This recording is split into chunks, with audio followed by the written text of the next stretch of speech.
our episodes of the Insight series on digital resilience. Today, we have the honor of speaking with Matt Connor, the CISO of Southern New Hampshire University, as we explore how he has worked through his career and his journey on helping SNHU on their digital transformation and their cybersecurity program.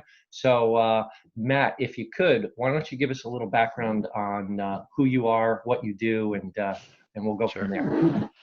Happy to. My name is Matt Connors. I'm the Director of Information Security at Southern New Hampshire University. Prior to being the Director of Information Security, I had previously led the identity and access management effort at Southern New Hampshire, and prior to that, I had led multiple identity and access management efforts. Over the years, I've held a multitude of roles as it comes to technology, including virtual infrastructure, messaging and collaboration, and those types. And really, a lot of that has I would call just say evolved in my journey over the years. One logically led to the other, which has led to the other, which has led me to being Director of Information Security at Southern New Hampshire. In general, I would say for us, our work is very risk focused nowadays. It's always kind of been our cybersecurity strategy to take a very risk informed approach to what we're doing, and it's I would say it's served us very well. We use risk in all aspects of work. We use it in applying policies and standards to our organization. We use it in prioritizing work. That includes operational work and net new projects for new services or offerings at our organization. We also try to bring that risk influence to any teams and partners within the organization that are requesting either security reviews or kind of just consultation from us, be it in ITS, our Information Technology Services team, or across the business. That's awesome. Matt, thanks for that background. I love the trajectory from identity and access management. Sometimes we talk to CISOs and they grew up out of the network engineering or network operations. Yep. I find it interesting, your journey, because to me, a lot of foundational elements around security are related to who has access to what. Yep. So that's great. And you talked about the risk approach to things, but before we get into those details a little bit more, could you give us just a short background on who Southern New Hampshire University is, what you guys do that is differentiated in your industry, and then we can jump into digital resilience. So I would say at Southern New Hampshire University, we are a large online organization for offering online learning. We have, I believe, just over 100,000 students online and about 3,000 to 4,000 students in our campus environment when that is in operation. We really view online learning and the changes that we're making and pushing in that space as kind of the future of education and really trying to bring education to those who are underserved when it comes to education opportunity. And that's primarily focused around cost, quality, and flexibility, which I think are huge for our customers and our students. So great. So talk a little bit about how you're, new to the security role, leadership role, how you're approaching your program to support those initiatives that you just described, which I think are fantastic. Sure. So we support our learning initiatives and programs, like I was saying, from a risk-based perspective. Mm-hmm. We try to bring risk and information and data to every decision that we bring in. We use this operationally in choosing when and when not to introduce friction to the customer experience, especially as it relates to things like be it authentication or device management, those types of things. And as well as to other efforts when we try to prioritize work, not only within the team, but even within our organization more broadly. If we can show through data and risk analysis that putting time and effort into expanding the ease of access as it relates to our learning management system versus ease of access to a system that might have less traffic for us, we tend to engage and support that way uh, to many people within the organization. I'll say that some of the other work that we also do is to protect information, and that starts with knowing where the information is. If an individual has access to what I would say would be a limited scope of information, uh, that's not necessarily a place we would dig in. I would say early on in the journey, which we are. We are still in kind of year one transitioning into year two of what I would say that risk informed maturity model. We are taking a deep dive though into where all that quote unquote high risk information is living. And that's a few apps for us as an organization. So really digging in to that, which does mean that in that case we're very focused around employee access, because they are the folks who do have that I would say above average access to our most sensitive information, and that really allows us to do the best we can by our customers because they are entrusting us with their information and a large amount of it. Great. So there's a lot in there. Let me see if I can tease a few threads from that. So as a service to the community, you're already in a digital transformation state where you're providing remote access and remote Absolutely. learning, right? Hmm. So you are already well positioned from that. You make risk-based decisions to continue to support that initiative, that lofty and worthy goal, right, to your clients first and foremost, while securing their information. So when COVID hit and people had to work remote, so now we're talking about the workforce for a minute, and you know that they have a little bit more pervasive access to the information. What did that Yep. digital transformation look like? Was it a heavy lift for you from a business resiliency standpoint, or was it kind of easy because you could replicate what your learnings were from how you provide access and remote capabilities to your learning community? Did you just reapply that for your workforce? I think a lot of that was reapplication of the work for the workforce. We were very fortunate in terms of a timing perspective that we had just completed our our remote work technology effort, implementing two solutions that were rolled out to everybody across the organization.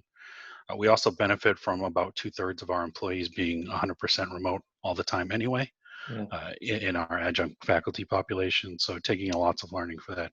So the transition for us to the quote unquote 100% remote workforce was a lot smoother than I think some folks were anticipating. Mm. And I don't think I've heard anybody complain about how smooth the transition was. By applying a lot of that learning, we were able to move, and I believe our total time frame was a matter of, I think, 2 weeks. It was very brief in the transition from responding to COVID to making sure that operations continued smoothly to being 100% remote was a very rapid effort for us as an organization. Did Very that smooth. happen because of the experience of what you deliver as a service, or did that happen because you had pretty good business continuity and DR plans and remote capability plans that you just tweaked, or was it because of that project that completed? It's because I think it's a bit of a combination of both, but I would attribute a lot of that success to the project that had just completed. That project really took a lot of those learnings that we have from not only our remote workforce but also our remote learners, Right. and really just baked it in to something that we needed to operate anyway. And that the completion of that effort really enabled us to be successful and to have that smooth transition to remote operations. We try to take that cloud first approach to so many things, Right. and the cloud first piece really enabled that step out to remote work to be so seamless. Where there isn't a lot of fighting for be it VPN licensing, those types of things Mhm. for us, because the number of resources that are still on premises for us, it has been shrinking over the past several years, Hmm. and as such, the need for what I would refer to as more traditional protections like a VPN, they're minimized for our organization because we take such a that cloud first uh, standpoint. Yeah, one last thought before I dive a little bit more into the risk conversation is, so will you, nobody has enough time to update aged plans, right? Sure. But now, is a perfect opportunity to harness that material that you just went through to update Mhm. any resiliency plans. What are you guys doing related to that? Yeah. You say that again for me? Yeah, sorry. Are you updating your business continuity plans and DR plans to reflect kind of your current state now, or are you shelving that because you're anticipating going back into the other, scenario where people will work on site? Like, where do you stand in deciding what the workforce will look like going forward, and how Ah, that yeah. impacts updating your resiliency plans? We're definitely reevaluating how our workforce looks. Uh, I will say that the remote work um, experiment, for lack of a better term, um, the horse has well left the barn at this point. We definitely need to take a look and update what our plan is for that. And I think once that plan is formalized and more structured, there'll be a lot of work and learnings that come out of that. And I think updating some of our DR and continuity efforts will definitely be wrapped up in that. I also think that this reaffirms the cloud first strategy for us, in Mm, that systems were on and available without us, frankly, right. which is important. Um, the, this experience as it relates to COVID and going remote really just highlighted the value of that strategy.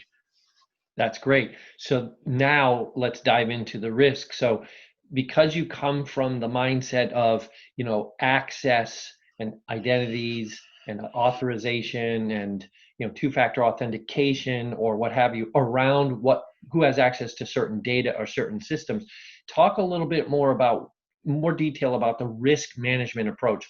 I understand it's a risk first approach to help Mhm. with your prioritization and decision making, Yep.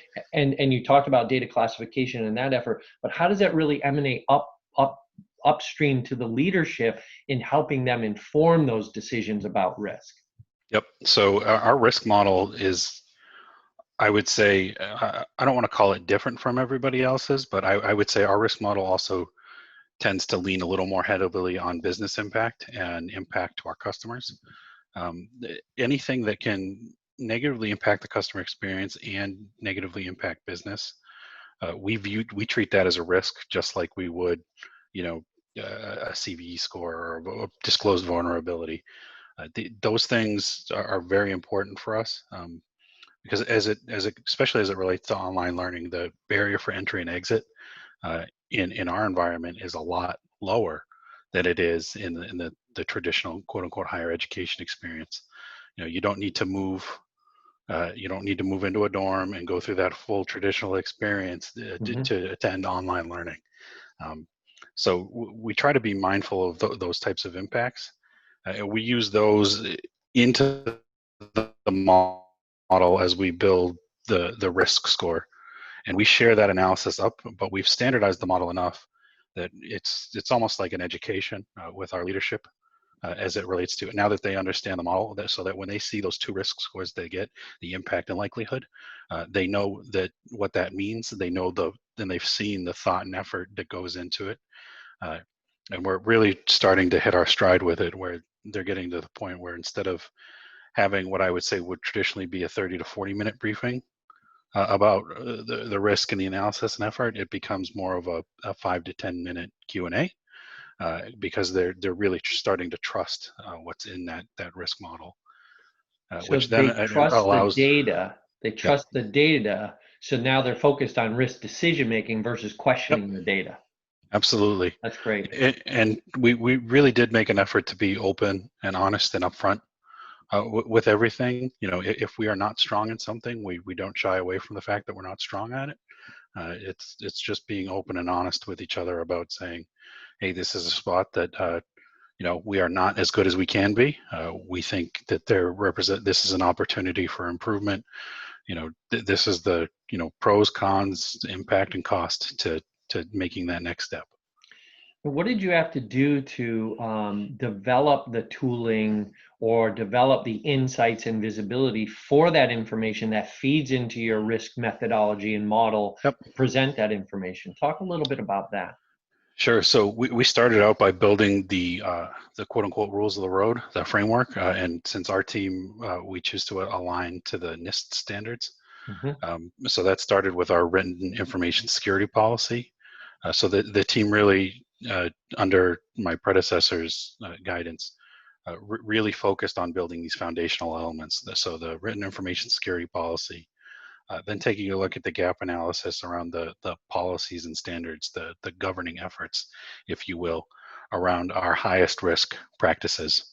So it starts off with the big ones, like anybody would guess, stuff like password management, password uh, health, so to speak. A lot of work was put into that, and then efforts subsequently through risk analysis. The team really built those foundational pieces by tying themselves closely with the business. So our governing body in information security is our Information Security Council, and it is not comprised of people within ITS. Our information technology team actually only has 2 representatives on a 12-person board.